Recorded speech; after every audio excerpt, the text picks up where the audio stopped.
ग्राम panchayat Guela की नवगठित पंचायत की पहली ग्राम सभा 9 जुलाई को उत्साहपूर्ण माहौल में संपन्न हुई।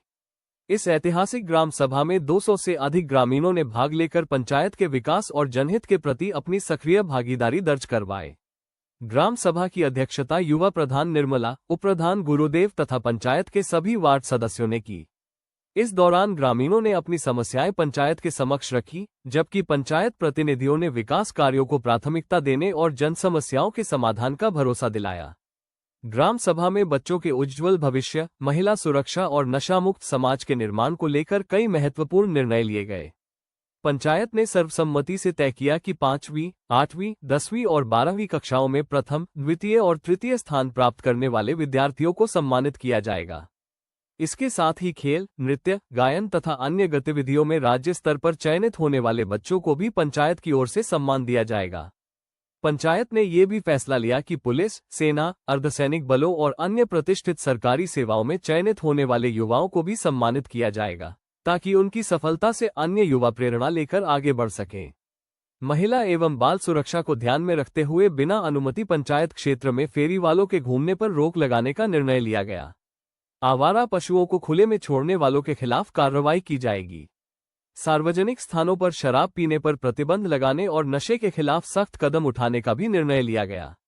ग्राम सभा में ये स्पष्ट किया गया कि चिट्टा और अन्य नशीले पदार्थों के कारोबार में संलिप्त पाए जाने वाले लोगों के खिलाफ कानूनी कार्रवाई के साथ पंचायत स्तर पर भी सख्त कदम उठाए जाएंगे। वहीं विद्यार्थियों की पढ़ाई और बुजुर्गों की सुविधा को ध्यान में रखते हुए रात्रि 11 बजे के बाद डीजे बजाने पर रोक लगाने का निर्णय भी लिया गया। ग्राम सभा में लिए गए इन फैसलों का ग्रामीणों ने जोरदार स्वागत किया। लोगों का कहना है कि पंचायत की ओर से पहली बार बच्चों के प्रोत्साहन, शिक्षा और उज्ज्वल भविष्य को लेकर इतने महत्वपूर्ण फैसले लिए। जानकारी दी और मैंने चीजें बनाए हैं वो मैं आपको आगे लागू करूंगी, क्योंकि मुझे जहाँ पर मैं खड़ी हूँ वहाँ पर आप लोग मेरे को लेकर आएंगे तो अगर आपसे बाहर में जाऊंगी तो आपको अच्छा नहीं लगेगा। सबसे पहले मैंने जो नियम बनाया है वो है सार्वजनिक स्थानों पर शराब पीना मैं बंद करना चाहती हूँ, ताकि जो हमारी लेडीज है, हमारे जो स्टूडेंट्स है, जो गर्ल, उनकी सेफ्टी के लिए मैंने सोचा है। मैं पहले भी सोचती थी, लेकिन पहले जब मैं यहाँ पर आ चुकी हूँ तो फिर मैं आपको इससे अवगत कराना चाहती हूँ। और दूसरा है जो गाय पशु जो चाहे बैल है चाहे भैंस है, ऐसे हमारे यहाँ पर मतलब पंचायत में कोई भी ना छोड़े। तो उसके लिए मैंने बनाया है कि अगर कोई भी बाहर का व्यक्ति हमारी पंचायत में कोई भी गाय या फिर कोई भी पशु अगर यहाँ पर छोड़ के जाता है तो उसको मैं फाइन लगाना चाहती हूँ। बहुत ज्यादा कुत्ते के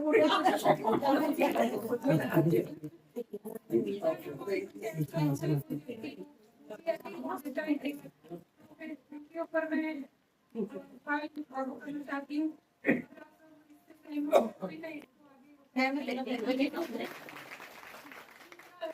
जैसे फेरी वाले होते हैं और बिना परमिशन के हमारी पंचायत में नहीं घूमने चाहिए, इस चीज को मैं लागू करना चाहती हूँ। अगर उनको घूमना है, अगर कुछ भी बेचना है तो सबसे पहले पंचायत से परमिशन लेनी होगी या फिर थाने से लेनी होगी। चौथा है चीता। जैसे कोई बाहर का व्यक्ति अगर हमारी पंचायत में आकर चीता देखता है या कोई हमारी पंचायत का व्यक्ति खरीदता है तो उसके ऊपर भी मुझे फाइन लगाना चाहती हूँ और पुलिस की कार्यवाही आगे होगी उसके ऊपर। और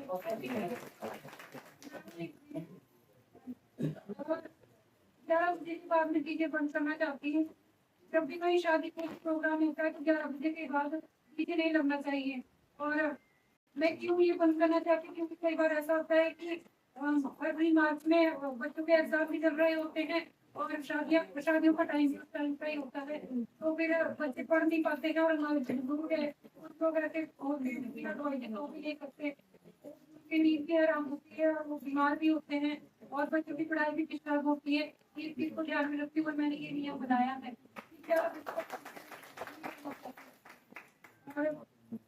खिलाना चाहता है तो वो आगे अधिकारी से उनको परमिशन लेनी होगी।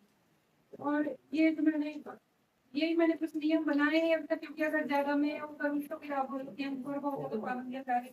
तो आप सब इन चीजों से सहमत है तो तभी मैं आगे समझ गया।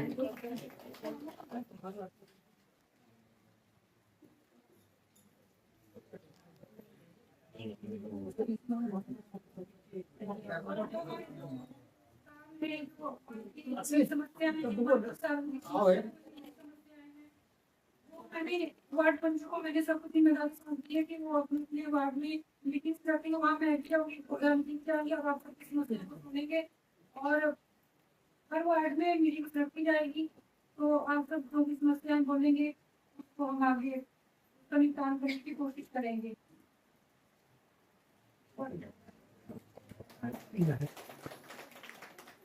और मैंने कुछ और जो मेरे विचार है आगे बच्चों की एजुकेशन से रिलेटेड मैंने कुछ विचार वो बनाए हैं।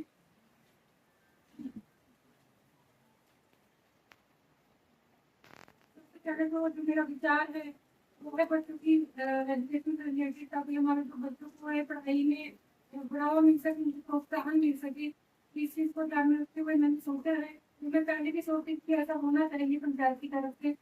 जो हमारे बोर्ड की क्लासेस है जैसे कि होगी 8th होगी 10th प्लस क्लास होगी, इनमें जो भी बच्चे टॉपर होते हैं जैसे फर्स्ट सेकंड थर्ड बच्चे जो आते हैं उनको पंचायत की तरफ से भी सम्मान दिया जाना चाहिए ताकि उनके पार्टिसिपेट करने की कोशिश करें। और दूसरा है जो भी हमारे बच्चे हैं चाहे स्कूल में चाहे किसी भी उसमें हो, जैसे स्पोर्ट्स हो गया और आगे कोई भी एक्टिविटीज होगी, डांसिंग होगी और कोई भी एक्टिविटीज है अगर उसमें स्टेट लेवल पर अगर वो टॉप करता है, स्टेट लेवल पर उसका सिलेक्शन होता है तो उसको पंचायत की तरफ से सम्मान दिया जाना चाहिए, क्योंकि वो केवल अपने माँ बाप का ही नहीं, अपने स्कूल का ही नहीं बल्कि हमारे स्कूल पंचायत का नाम रोशन करता है। और जो हमारे जिसका भी सिलेक्शन कोई फौज में या जैसे हमारे फौजी भाई है पुलिस में या किसी भी अन्य किसी बड़े पद पर अगर कोई भी व्यक्ति हमारे पंचायत से आगे सिलेक्ट होता है तो उसको भी मैंने सोचा है कि पंचायत की तरफ से अवार्ड मिलना चाहिए, ताकि क्योंकि वो हम जब सो रहे होते हैं तो उस टाइम वो हमारी रक्षा कर रहे होते हैं बॉर्डर पे, और सबको पता ही है। तो ये सब चीज़ें मेरे ध्यान में रखते हुए मैंने ये आगे फैसला लिया है, मैंने विचार किया है लेकिन इसमें मेरे को आप सबके साथ की जरूरत है।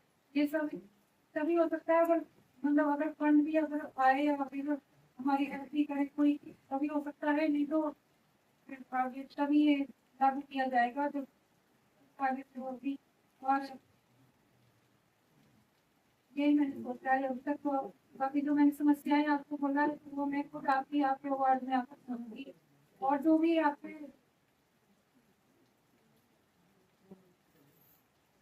अभी भी जो है जो भी आप काम लेकर आए वो आप अभी